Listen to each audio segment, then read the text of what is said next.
lalu, pertemuan yang lalu kita belajar tentang ciri-ciri cerpen dan struktur serta unsur kebahasaan dari cerpen.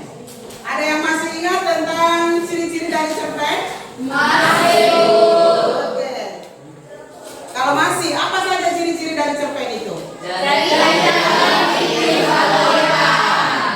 Pembelajaran kita. Hari ini kita belajar, kita lihat KD ya. KD yang mau kita pelajari adalah menganalisis unsur pembangun cerita pendek dalam kumpulan cerita pendek. Kemudian indikatornya menganalisis unsur intrinsik pada teks cerpen. Itu yang pertama. Kemudian yang kedua menganalisis unsur ekstrinsik pada teks cerpen.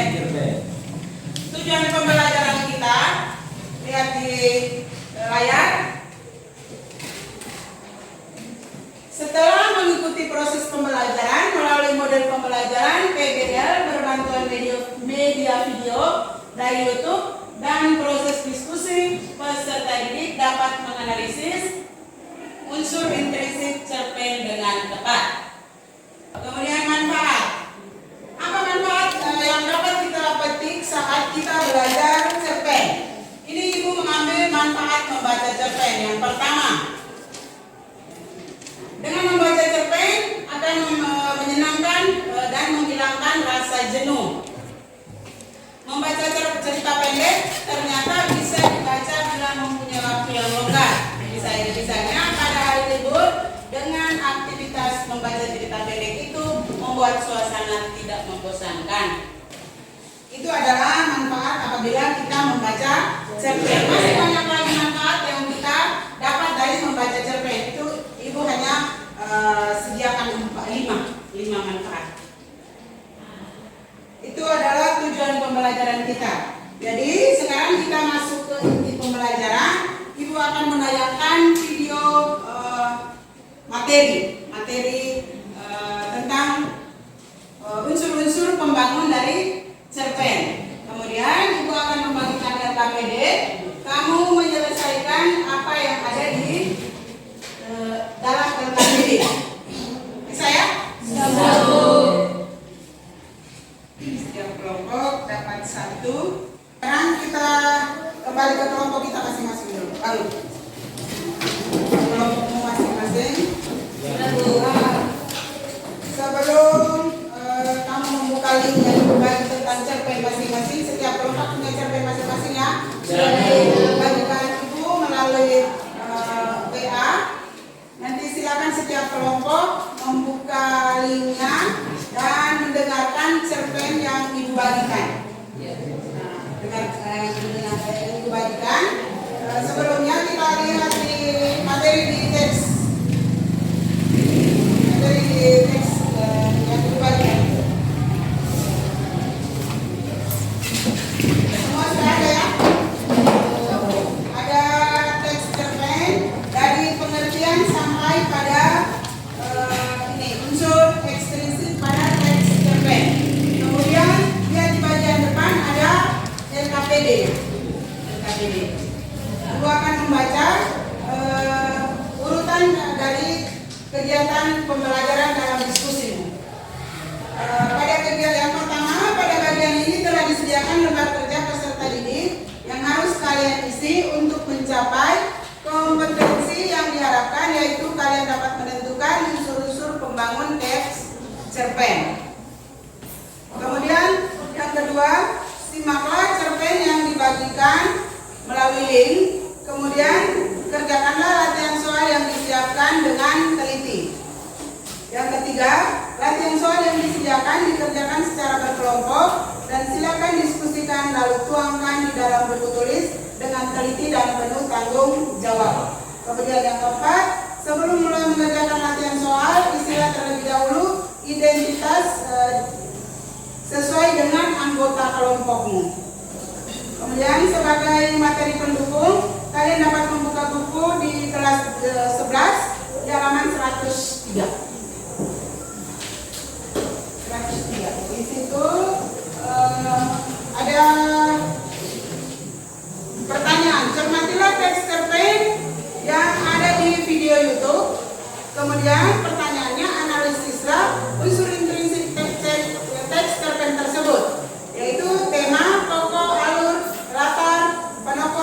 sudut pandang, gaya bahasa, dan amanat. Itu unsur intrinsik. Kemudian yang soal yang kedua, analisislah unsur ekstrinsik teks cerpen. Di situ kamu diminta hanya untuk nilai-nilai yang terkandung di dalam cerpen. Nilai-nilai kehidupan yang terkandung di dalam cerpen. Yang lainnya tidak. Mulai sekarang buka link di HP masing-masing.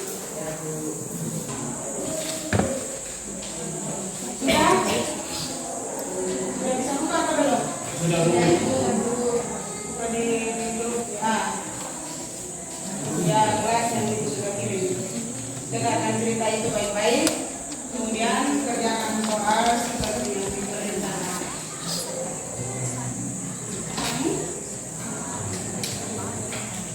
Tidak punya ini. Ada. Dia kata dari mana itu kan sudah bisa ini kasar. Nanti sebentar baru dilakukan. Sambil dengar, sambil ini isi di kertas. Nanti baru buat yang di kertas-kertas gurangan. Tokohnya siapa saja, latarnya di mana saja, kemudian alurnya bagaimana itu dibuat di gurangan supaya nanti baru disatukan saat laporan di depan kelas.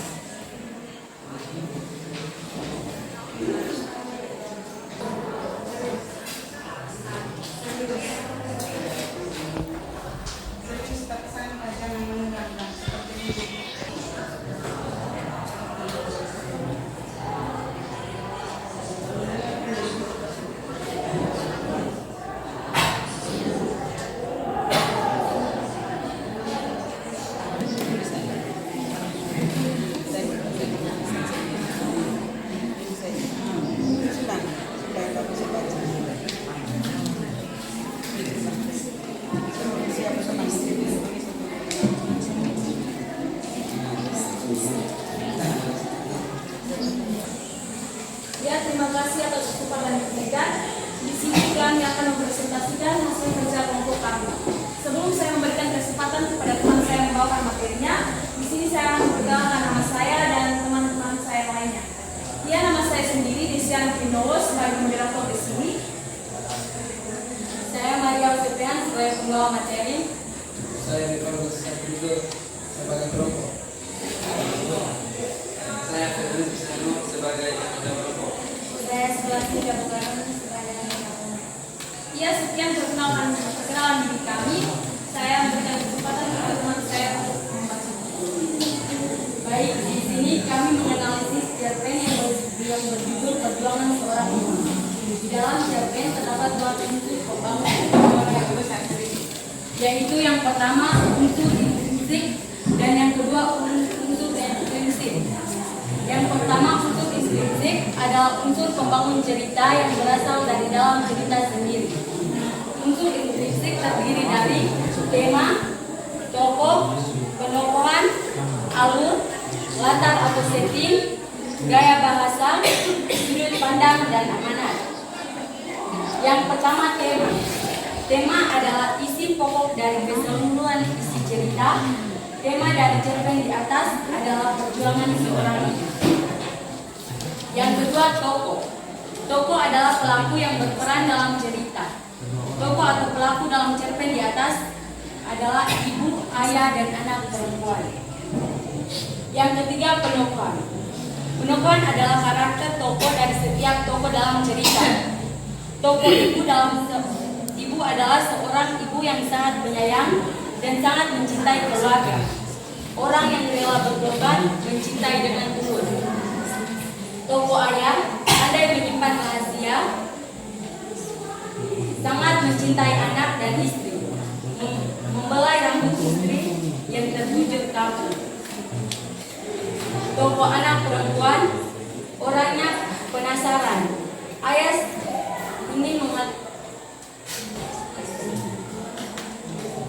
sangat ingin mengetahui siapa yang telah mendonorkan telinganya untuknya.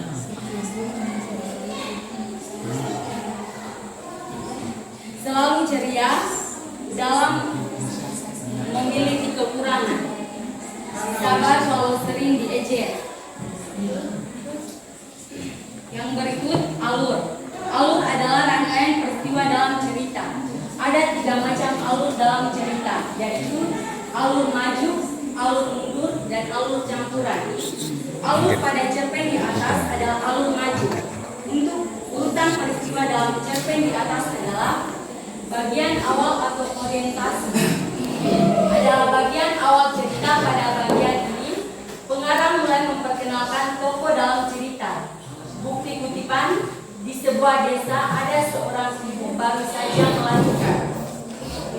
Yang kedua, pengungkapan peristiwa. Pada bagian ini, pengarang mulai memunculkan masalah yang dialami tokoh.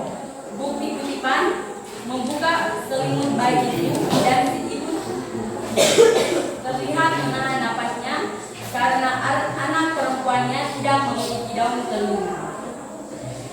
Yang ketiga, menuju konflik. Pada bagian ini, pengarang mulai menemukan berbagai konflik yang dialami tokoh-tokoh. Bukti kutipan,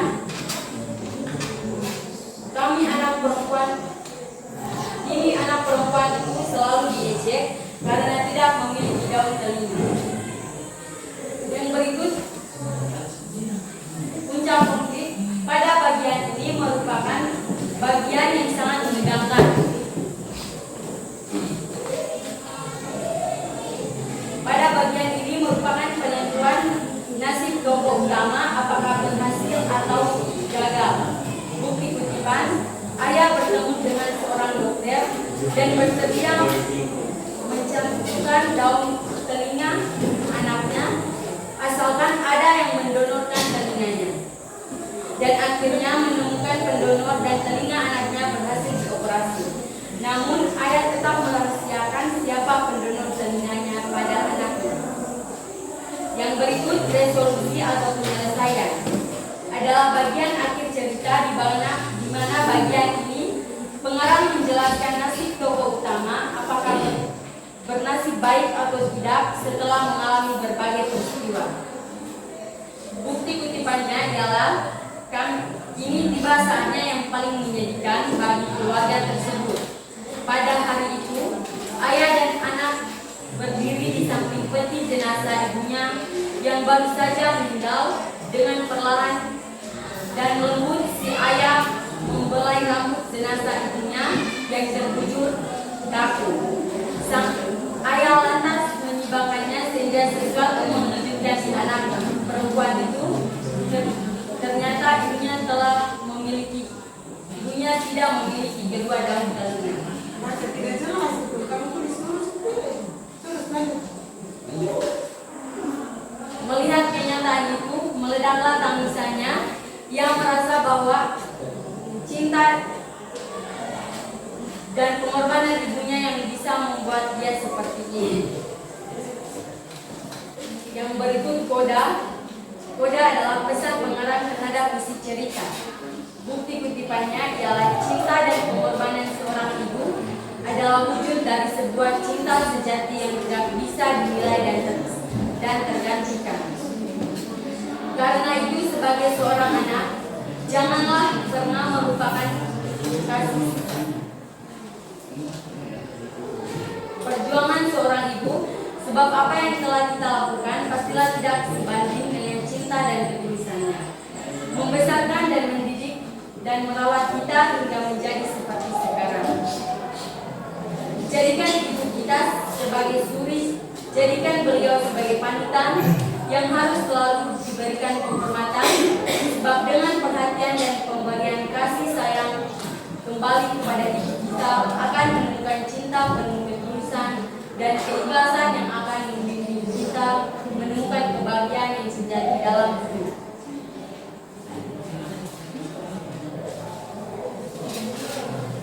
Yang berikut, latar. Latar adalah tempat, waktu, dan suasana yang terdapat dalam cerita. Ada 3 jenis latar cerita, yaitu yang pertama latar tempat. Tempat terjadi peristiwa dalam cerita. Latar dalam cerpen di atas adalah di sebuah desa, rumah sakit, di samping peti jenazah. Latar apa? Latar Latar apa?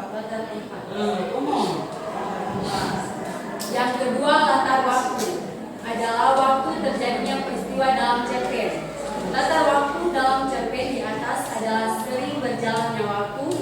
Suatu hari, beberapa bulan berlalu, beberapa saat, tahun berganti tahun daripada hari itu.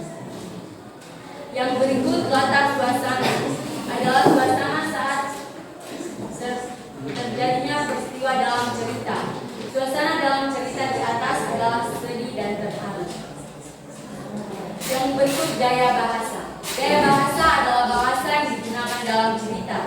Bahasa yang digunakan dalam cerita adalah bahasa sehari-hari sehingga mudah dipahami oleh pembaca dan pendengar. Yang berikut sudut pandang adalah kedudukan pengarang dalam cerita. Sudut pandang dalam cerita di atas adalah orang ketiga, pelaku utama. Yang berikut amanat adalah pesan yang disampaikan pengarang kepada pembaca. Amanat yang dapat kita petik dari cerpen di atas adalah sebagai seorang anak kita harus selalu menyayangi dan menghormati ibu kita karena dialah ratu bisa mendapatkan kasih sayang dan ketulusan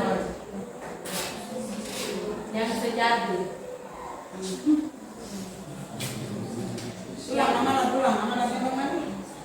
Amanat adalah pesan yang disampaikan pengarang kepada pembaca. Amanat yang dapat kita petik dari cerpen di atas adalah sebagai seorang anak kita harus selalu menyayangi dan menghormati ibu kita karena dialah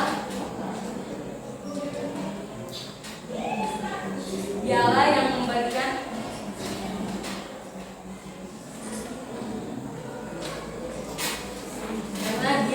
memberikan kasih sayang dan ketulusan yang sejati.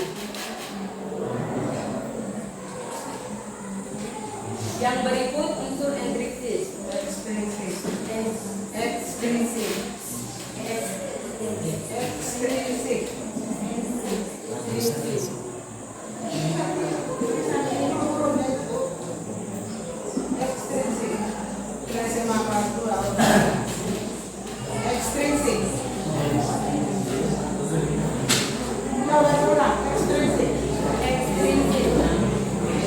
Yang berikut unsur ekstrinsik.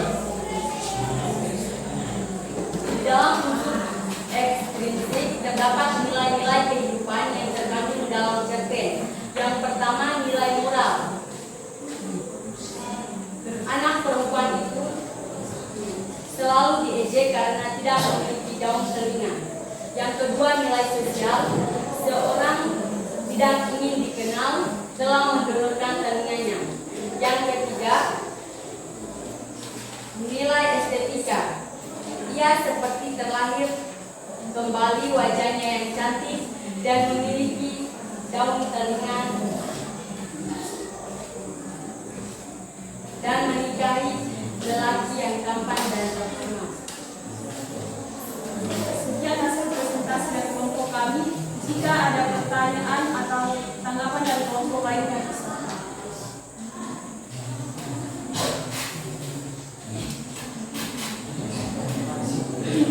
Ada tanggapan pertanyaan dari seorang kelompok lain? Ada atau tidak? Waktu cepat. Kalau ada cepat kasih pertanyaan atau tanggapan. Jangan tunggu lama-lama.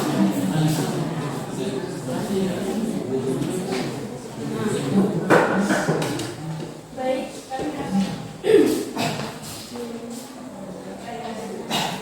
Selanjutnya, apa isi besar pada cerpen bernama Seorang Ibu? Apa isi pada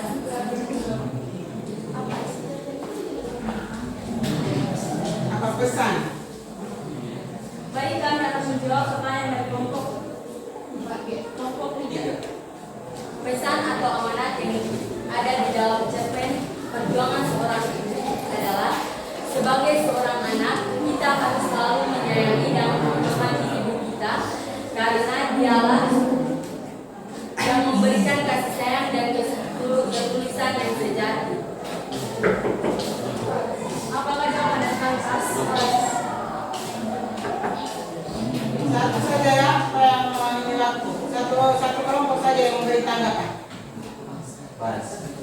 Kita beri aplaus kepada teman kita yang sudah.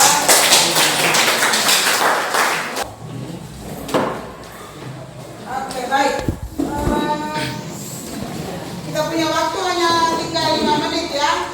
5 menit, jadi kita menyimpulkan kelompok 1 kelompok yang keempat belum mempresentasikan hasilnya, tapi setidaknya kamu semua bisa memahami ya menganalisis unsur dari intrinsik dan ekstrinsik yang ibu dengar tadi. Kita dari berbagai ada 3 cerpen yang sudah kita analisis, sudah 80% sudah bisa.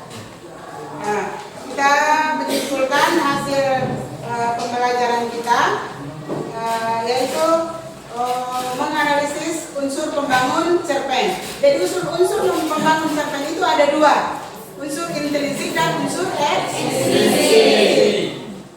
Unsur intrinsik itu terdiri dari tema, tokoh, pendokongan, alur, amanat. Tema itu adalah pokok dari isi keseluruhan cerita. Tadi sudah kamu sebutkan tadi. Kemudian tokoh itu adalah pelaku dalam cerita. Terus pendokongan itu adalah sifat karakter dari setiap tokoh dalam cerita. Kemudian alur itu adalah rangkaian peristiwa dari awal sampai akhir cerita.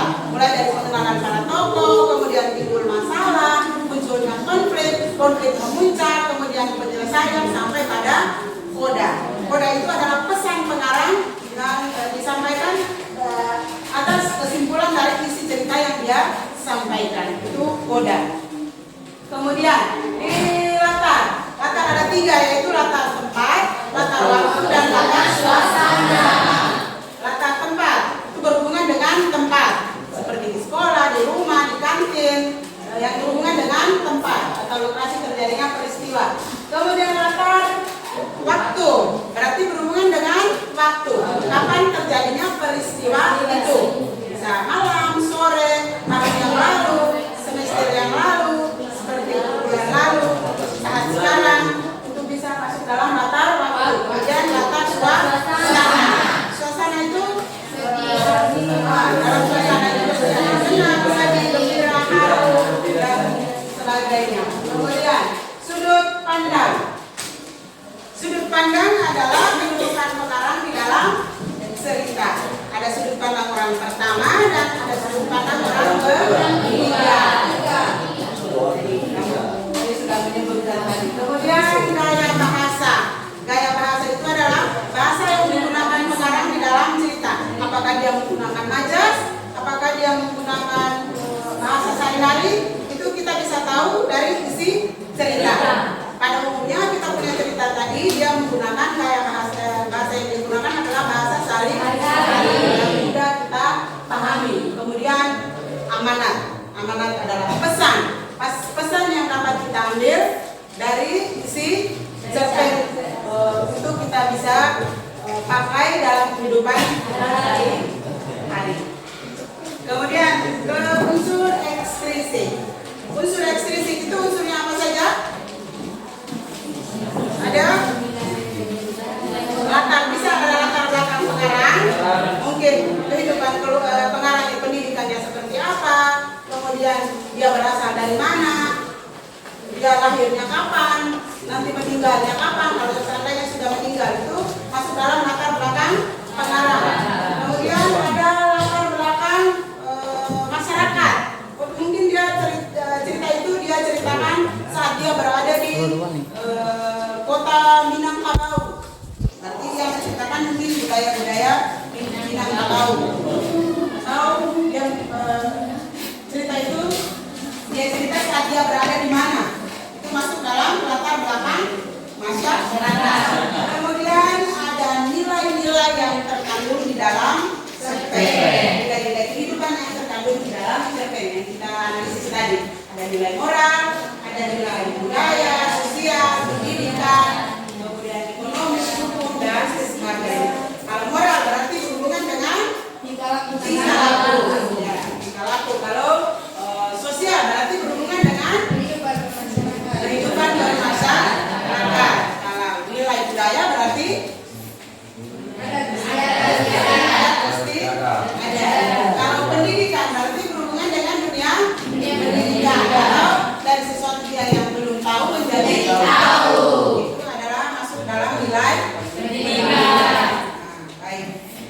Jadi itu. Kemudian guru mempunyai teks ini. Kita merefleksi apakah pembelajaran kita hari ini menyenangkan atau tidak. Pembelajaran menganalisis unsur pembangun cerpen apakah sangat menyenangkan? Kalau sangat menyenangkan, kalau sangat setuju, centeng di sangat setuju. Kalau setuju, centeng di setuju. Kalau kurang setuju, centeng di kurang setuju. Tidak setuju, centeng di tidak setuju. Ya, kita review lagi dan kamu centeng pada ini. Ya.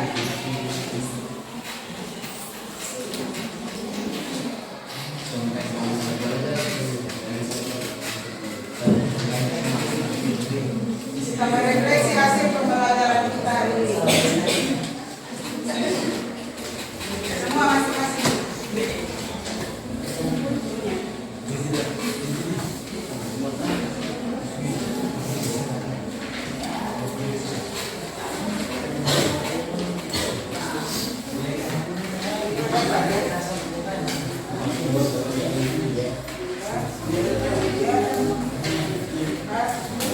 Oke, di situ ada pertanyaan. Yang pertama, pembelajaran menganalisis unsur pembangun cerpen sangat menyenangkan.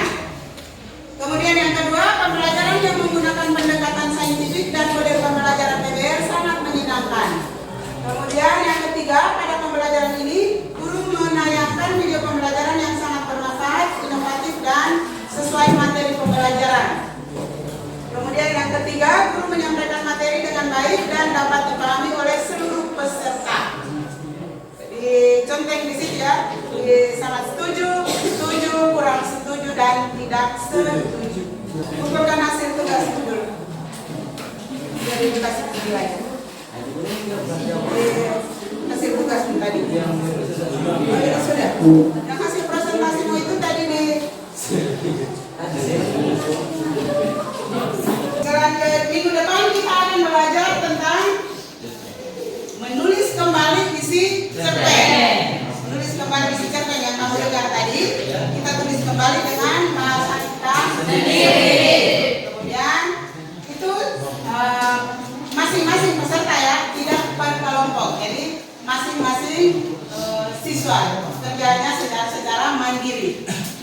Jadi pulang ke rumah, siapkan diri baik-baik, belajar lagi isi cerpen tadi, kemudian bisa memahami, tidak bisa menuliskan kembali isi cerpen. Bisa ya? Bisa.